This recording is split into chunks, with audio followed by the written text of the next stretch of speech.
देखिए, निफ्टी का मेरा जो आउटलुक है वो क्लियरली पॉजिटिव है, क्योंकि ट्रेंड रिवर्सल का अभी तक कोई सिग्नल नहीं है। लेकिन हाँ, ब्रेकआउट के बाद में थोड़ा सा मोमेंटम मिसिंग है। लेकिन एक बार 11,475 11,480 का जो लेवल है, उसको अगर मोमेंटम के साथ क्रॉस कर ले तो सारे 11,650 से 11,700 तक भी आते दिनों में देखने को मिलता है। और नीचे की तरफ सपोर्ट जो है 11,250 में। और मैं ये मान के चल रहा हूँ, जब तक 11,250 के ऊपर मार्केट है तब तक ये ट्रेंड पॉजिटिव ही रहेगा। उसके नीचे हो सकता है थोड़ा सा डीपर करेक्शन के लिए हम लोग जाएं। बिल्कुल सर, हमारा भी यही मानना है। हमने भी 350 250 दो इंपॉर्टेंट सपोर्ट रखे हुए हैं मार्केट के अंदर। हमें लगता है कि 250 जल्दी जल्दी ब्रेक नहीं होगा।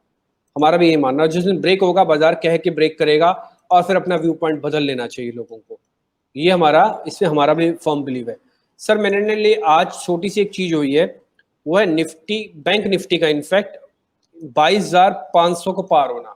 कई दिन से क्या होता कि निफ्टी तो अपने 350 को पार कर गया, बैंक निफ्टी 450 को पार कर गया, बट बैंक निफ्टी अपने स्पॉट के हिसाब से 22,500 को पार नहीं कर रहा था। आज डिसाइसिवली बैंक निफ्टी ने थोड़ी सी लीडरशिप लेते हुए 22,500 पार कराया और इसलिए निफ्टी को 450 के ऊपर भी टिका रहा है।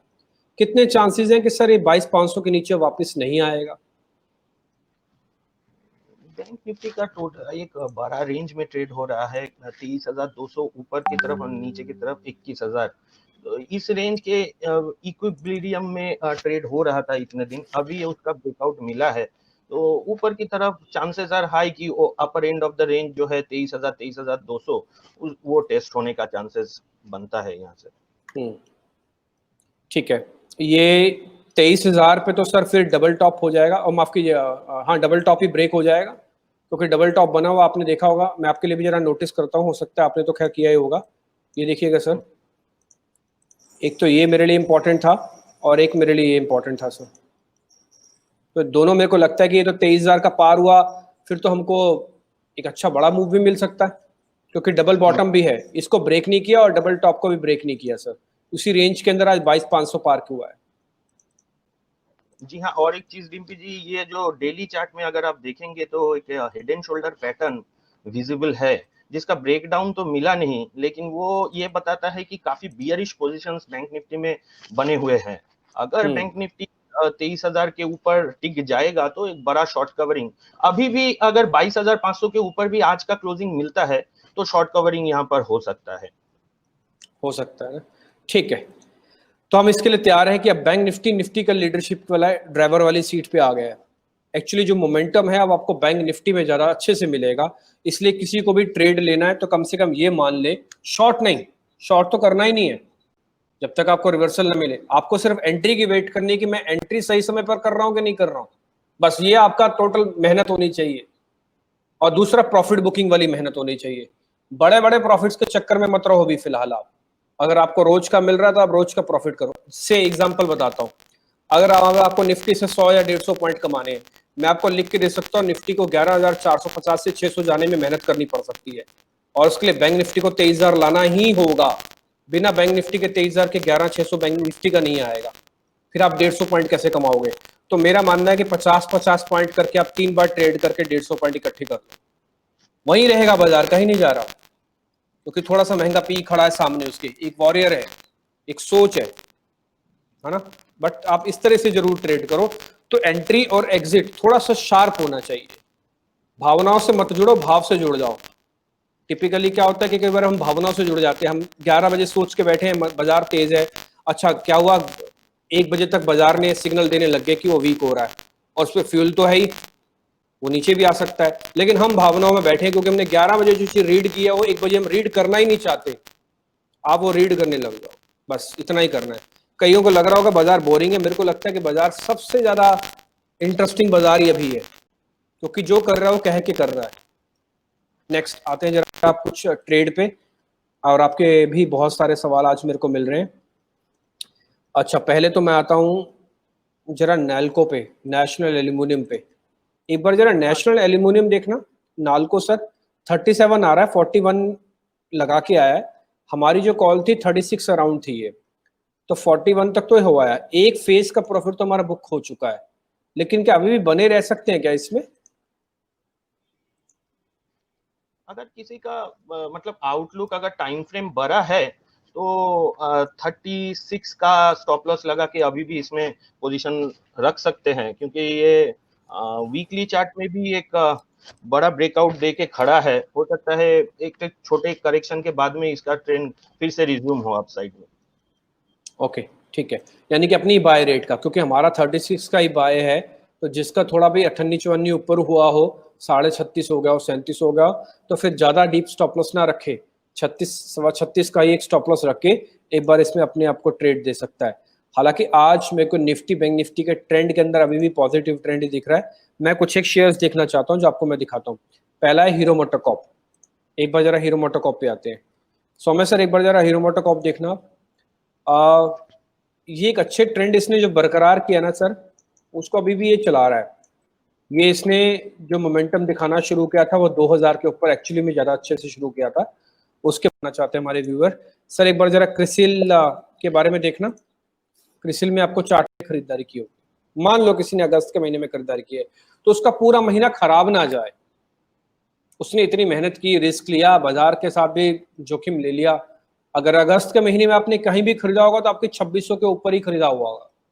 तो इसलिए आप चाहो तो एक बार प्रॉफिट बुक कर लो, 400 रुपए कम नहीं होती है। नहीं तो फिर अपनी ही खरीद रेट का एक स्टॉप लॉस लगाना, वही ट्रेलिंग स्टॉप लॉस बनता है। इससे नीचे के स्टॉप लॉस में फिर आप मारे जाओगे। तो मेरे हिसाब से तो थोड़ा बहुत चाहे तो आप प्रॉफिट बुक भी कर सकते हो। ठीक है, एक दो शेयर मैं जरा और पता करता हूँ। क्रिसिल को लेकर एक व्यू पता करना चाहते हैं हमारे व्यूअर। सर एक बार जरा क्रिसिल के बारे में देखना। क्रिसिल में आपको चार्ट में क्या रीड हो रहा है? 1857। मेरे को लग रहा है एक ब्रेकआउट दे रहा है सर। बस थोड़ा सा वॉल्यूम मेरे को आप और दे दो। मेरे को ये 30 मिनट चार्ट पे ब्रेकआउट है, और मैं इसको आवरली चार्ट पे भी चेक कर लेता हूँ। यस, वहां पे भी ब्रेकआउट है। सर यहीं बाय करें, सामने बाय करना चाहता हूँ। सौम्य सर, चार्ट खुले आपके क्रिसिल के? हाँ सर। हाँ हाँ 1850 सर। मैं यही लेना चाहता हूँ। ले लूं सर, और 1800 का नीचे का स्टॉप लॉस रखूंगा, रखना चाहता हूँ। जी सर, इसमें बाइंग किया जा सकता है, क्योंकि 1800 के ऊपर ब्रेकआउट देके आज का भी रेट ऑफ चेंज देखेंगे 3.5% ऊपर है। मोमेंटम इसमें स्ट्रांग है। थोड़ा सा डीप स्टॉप लॉस रहेगा 1800 के 1750 या 1760 तक का जगह अगर कोई दे सकता है तो ऊपर की तरफ यहाँ से 150 से 200 पॉइंट का मूवमेंट मिल सकता है इसमें। अशोक लीलैंड। सौम्य सर आपको ध्यान है, जब आप पिछली बार जुड़े थे तो शायद मेरे से आपकी बात हुई थी अशोक लीलैंड को लेकर, और तब हमने भी ये बात रखी थी कि अशोक लीलैंड शायद अच्छा चल सकता है। और मेरे को लगता है शायद आपका भी व्यू उस समय अशोक लीलैंड को लेकर बुलिश था, और उसके बाद काफी चला भी, क्योंकि आप काफी दिनों बाद मेरे साथ जुड़ रहे हो आज, तो उसमें काफी चला भी। तो अभी सर अशोक लीलैंड के अंदर प्रॉफिट बुक कर लेना चाहिए। जी हाँ डिम्पल जी, इसमें 53 54 के रेंज का ब्रेकआउट था, तो वहां से काफी चल चुका है। 14-15 रुपया वहां से अभी ये चल चुका है। अगर ट्रेडिंग के हिसाब से किसी का अगर पोजीशन है तो मेरे ख्याल से एक बार यहाँ पर बुक कर लेना चाहिए, तो जिनके बेटर है। पास भी अशोक लीलैंड है, आप एक बार प्रॉफिट बुक करो। अगर हमको वापस कहीं भी लगेगा कि हाँ इसमें वापस री एंट्री करनी है, ये शेयर अब चलेगा ना, ये फिर बता के चलेगा। तो जिनका एक पोजिशनल व्यू है और जिनको लग रहा है 55, 56, 57, 60, 61, 62 पे भी आए हुए हैं, एक बार कृपा करके बाहर आ जाओ। फिर देखेंगे, अगर ये चलेगा तो फिर देखेंगे। अब ये 72 को पार करेगा तभी चलेगा। सौम्य सर ठीक है ना, फिर यही करें ना? हाँ, एक बार यहाँ पर प्रॉफिट बुकिंग मेरे ख्याल से कर लेना चाहिए, क्योंकि एक बार अच्छा कर लेनी चाहिए। मिल चुका है। स्विंग जो है बढ़िया स्विंग एक मिल चुका है, तो यहाँ पर एक बार तो बुक कर लेना चाहिए। ठीक है सर, एक शेयर आप और देखो, बाटा। ये क्या हो रहा था कि एक अच्छे डाउन ट्रेंड के बाद इसने लास्ट दो ट्रेडिंग सेशन में अपने डाउन ट्रेंड को कैप किया था। ये हमने कैपिंग भी बताई थी कि अब ये अपने डाउन ट्रेंड को खत्म कर रहा है और शायद एक रिवर्सल देगा। रिवर्सल इसने फ्राइडे के सेशन पे भी दिया था, और आज भी रिवर्सल को पूरी तरह से तैयारी कर रखा है इसने। और आप देख रहे हो क्या शानदार इसके अंदर पुल बैक एक रैली आ रही है, हमको दिख रही है। सर ये कितनी चल सकती है? ये 1350 पे आके कहीं फिजल आउट तो नहीं हो जाएगी? यानी कि हमारे पास पैसा कमाने के लिए कुछ ज्यादा तो नहीं बचा अब इसमें? हाँ, इस बार का जो मूवमेंट है ये देख के तो लग रहा है कि 1450 से 1460 की तैयारी यहाँ पर हो रहा है। अभी थोड़ा सा यहाँ पर नहीं लेना चाहिए। अगर थोड़ा सा डिप मिलता है 1300 से 1290 के करीब, वहां पर लिया जा सकता है। स्टॉप लॉस 1250 या 1240 का देके, और लगता है एक दो हफ्ते में 1450 से 1460 का जो लेवल है वहां तक ये जा सकता है। सर ये आज कोई पोजीशन ले सकते हैं, मान लो मेरे से 2 दिन से मिस हो गए, खैर हम तो 2 दिन से नोटिस करवा रहे हैं इसको, लेकिन मान लो मेरे को आज ही सुध आई, आज ही मेरे को पता लगा नहीं मेरे को बाटा देखना चाहिए या बाटा लेना चाहिए, तो मेरे को अपने टोटल, मैं जितने बाटा के शेयर खरीदना चाहता हूँ उसमें से कितने खरीदूं आज? आज मेरे ख्याल से इसमें एक देखिए स्विंग, इसका एक बहुत बड़ा स्विंग ऑलरेडी आ चुका है 1240 से 1300 का, चल यहाँ से भी सकता है, लेकिन यहाँ से डाउन साइड लिमिटेड नहीं है। मेरे ख्याल से 1-2 दिन का अगर करेक्शन मिल जाए 1200, जिसका चांसेस है हाई कि वहां तक जा सकता है नीचे करेक्शन में, तो 1290 1300 तक मिल जाएगा, तो वहां पर एक अच्छा रिस्क रिवॉर्ड फेवर में रहेगा वहां पर लेने के लिए। ओके ठीक है, यानी कि थोड़ा डिप मिले तो ठीक है। 2-3 शेयर मेरी लिस्ट में वो सब आ रहे हैं जिसको मैं कई दिन से नोटिस कर रहा था, एक्चुअली मैं वेट कर रहा था कि ये शेयर चलेंगे, पता नहीं कब चलेंगे, कैसे चलेंगे। मैं जरा वो आपको दिखाता हूँ, 3 शेयर एक साथ दिखाता हूँ, जरा सौम्य सर आप भी देखना। पहला होगा टाटा एलेक्सी। टाटा एलेक्सी हम कई दिनों से बातचीत कर रहे हैं, चल भी रहा था, इसमें कोई दो राय नहीं है, 1086 तक तो आ चुका है। हमने शायद इसको नोटिस किया था 1000 से भी नीचे, फिर हम 1050 तक आए थे, हमने कहा था एक बार आप प्रॉफिट बुक करना चाहो तो आ जाओ, लेकिन अभी 1086 आ गया। एक तो सौम्य सर टाटा एलेक्सी देख के मेरे को बताना आप कि आपको कितना ठीक लग रहा है, क्योंकि ये नीश टेक्नोलॉजी के अंदर है। ये फरवरी का जो हाई है कोरोना वायरस का, जो न्यूज के चलते जो गिरावट आया था टोटल मार्केट में और इसमें भी आया था, उसको अभी ये क्रॉस करने का कोशिश कर रहा है। जो फरवरी का हाई है वो है 1100 के करीब। अगर 1100 बिल्कुल के 1100 ऊपर ही है सर। हाँ 1100 के ऊपर अगर वीकली क्लोजिंग इसका आता है तो वो तो बहुत बुलिश साइन रहेगा। और फिर वीकली चार्ट नेक्स्ट जो जोन निकल के आता है वो है 1230 से 1250 का, फिर वहां उसका टारगेट बन जाएगा फिर 1230 1250। एक तो चीज मेरे को ट्रेंड तो बताइए इसका सर, इसमें 2 हिस्सों में मैं आपके सामने ट्रेड बांटता हूँ। मेरे को फ्रेश लेना है और मेरे पास पहले से पड़ा है, तो जिनके पास पहले से पड़ा है उनको आप क्या राय दोगे, और जिनको फ्रेश लेना है उनको क्या राय दोगे, भाव के हिसाब से बताना।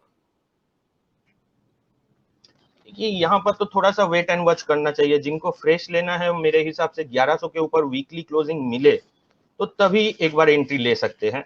और जिनका ओके पहले से लिया हुआ है वो एक ट्रेलिंग स्टॉप लॉस के साथ होल्ड कर सकते हैं। स्टॉप लॉस जो रहेगा थोड़ा सा डीप रहेगा, हजार के नीचे स्टॉप लॉस देके इसमें होल्ड भी कर सकते हैं जिनका पहले से लिया हुआ है। एक बार 1100 पार करेगा तो और मोमेंटम इसमें बढ़ेगा, फिर 1230 1250 का टारगेट जैसा मैंने बताया वो दिख सकता है आपको। खैर मैं एक चीज पे और आऊंगा एक बार सर आपके पास ही, लेकिन जरा ग्रेफाइट के बारे में पता कर लेता हूँ। सौम्य सर एक बार जरा ग्रेफाइट देखना, ये शेयर ठीक लग रहा है क्या आपको? 191 पे है।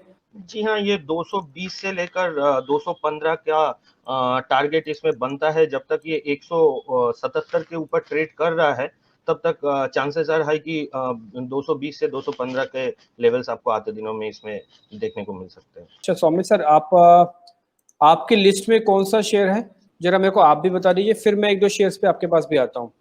आप किस शेयर के बारे में आपको लग रहा है कि एक मोमेंटम दिख सकता है, चल सकता है? जी मेरे लिस्ट में बीपीसीएल है। BPCL BPCL. 412 रुपये है।